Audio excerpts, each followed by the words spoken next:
اس نے غصے سے کہا، لیکن اندر ہی اندر اسے شرمندگی محسوس ہوئی۔ اگر ایک بندر بھوکے پر رحم کر سکتا ہے تو وہ کیوں نہیں کر سکتی؟ اس رات فاطمہ سو نہ سکی۔ بھکاری اور بندر کی تصویر اس کے ذہن میں بار بار آتی۔ اسے نبی صلی اللہ علیہ وسلم کی احادیث یاد آتی، جو دوسروں پر رحم نہیں کرتے اس پر رحم نہیں کیا جائے گا، جو دوسروں پر رحم نہیں کرتے اس پر رحم نہیں کیا جائے گا، جو بچوں بوڑھوں پہ رحم نہیں کرتے وہ ہم میں سے نہیں۔ یہ ان احادیث کے مفہوم تھے۔ پہلی بار فاطمہ کے دل میں پچھتاوے کا احساس جاگا، تو اس طرح سے اسے مہربانی کا سبق ملا۔ دوسرا سبق، عاجزی کا سبق۔ کچھ دن بعد فاطمہ نے اپنے امیر دوستوں پر گھر کی دعوت کی۔ اس نے بہترین کھانے بنوائے، اپنے گھر میں قیمتی چیزوں کو سجا دیا تاکہ اپنی دولت کی نمائش کر سکے، تاکہ اپنے آپ کو بڑھاوا دے سکے، اپنی منوا سکے کہ وہ ایک دولت مند مالدار خاتون ہے۔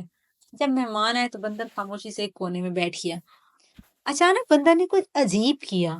وہ کھانے سے کا ایک ٹکڑا اٹھایا اور باہر گیا، اسے غریب بچوں کے ساتھ بانٹ دیا۔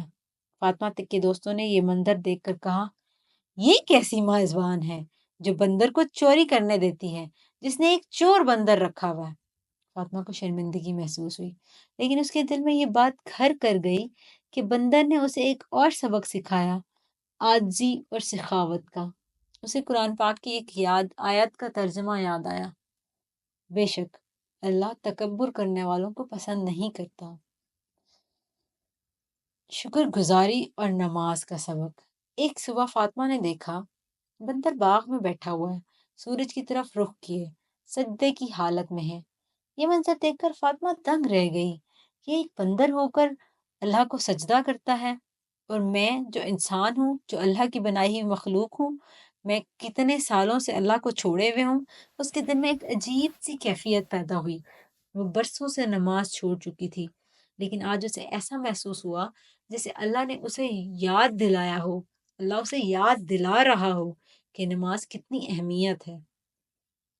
خیر فاطمہ کو تھوڑی سی شرمندگی ہوئی، اور اس نے شرمندگی میں فوراً اٹھ کر وضو کیا اور نماز ادا کی۔ نماز پڑھتے ہی اس کے دل میں سکون پیدا ہو گیا، اور اس کی آنکھوں سے آنسو روا تھے۔ رحم دلی کا امتحان۔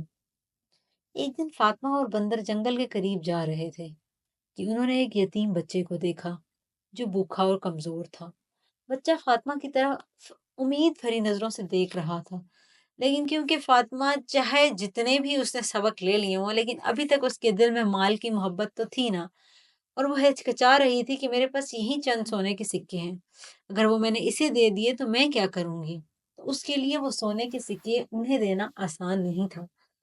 بندر نے اس کا لباس کھینچا اور بچے کی طرف اشارہ کیا۔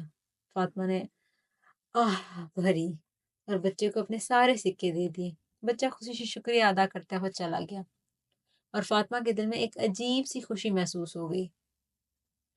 اب اتنا کچھ کرنے کے بعد جب فاطمہ نے سب کے ساتھ اچھا کیا تو اس کی زندگی میں تو کوئی نہ کوئی معجزہ ہونا تھا نا۔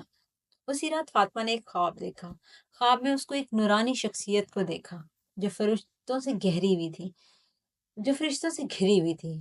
وہ شخص کہنے لگا، جس شخصیت کو اس نے دیکھا، اس شخصیت نے فرمایا، اے فاطمہ، اللہ ان لوگوں سے راضی ہوتا ہے جو رحم اور مہربانی کا راستہ اپناتے ہیں۔ تمہاری آزمائش ہوئی اور تم نے کامیابی حاصل کی۔ اچھے اعمال کرتی رہو، اللہ اور اس کے رسول کو یاد کرتی رہو، تمہیں دنیا اور آخرت میں عظیم انعام ملے گا۔ جب فاطمہ نیند سے جاگی تو اس کا دل اللہ کے شکر سے بھر گیا۔ تو یہ تھی کہانی۔ امید ہے آپ کو بہت پسند آئی ہوگی۔ اب جب کہانی ہے تو اس کا کوئی نتیجہ بھی ہوگا۔ تو اس کا ایک نتیجہ تھا، اس دن کے بعد فاطمہ کی زندگی بدل گئی۔ ایک نئی شروعات ہو گئی اس کی زندگی کی۔ وہ غریبوں کی مدد کرنے لگی، بھوکھوں کو کھانا کھلانے لگی، یتیموں کی امداد کرنے لگی، جانوروں کا خیال رکھنے لگی۔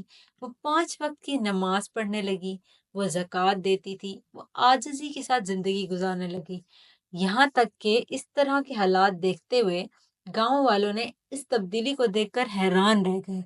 انہوں نے اسے رحمت والی بی بی کہنا شروع کر دیا، اور اس کو اللہ کا دیا ہوا اتنا نوازا گیا کہ اس کو اللہ نے اتنا رزق دیا کہ وہ بانٹتے نہ تھکتی تھی۔ اور یوں فاطمہ کا ایک واقعہ ایک خوبصورت واقعہ بن گیا، اور اسے خوبصورت سبق بن گیا۔ بے شک اللہ احسان کرنے والوں کے ساتھ ہے۔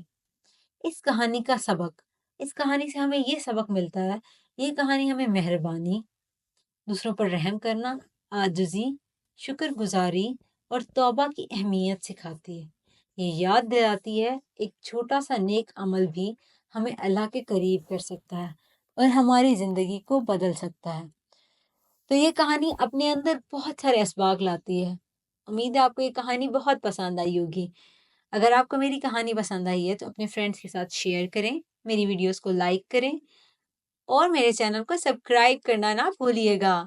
ساتھ ساتھ بیل آئیکن کو بھی پریس کر دیں تاکہ میری آگے والی ہر کہانی کو آپ تک آسانی سے مل جائے اور آپ آسانی سے اسے دیکھ سکیں۔ ملتے ہیں اگلی ویڈیو میں ایک نئی کہانی کے ساتھ، تب تک کے لیے اللہ حافظ، بائے بائے۔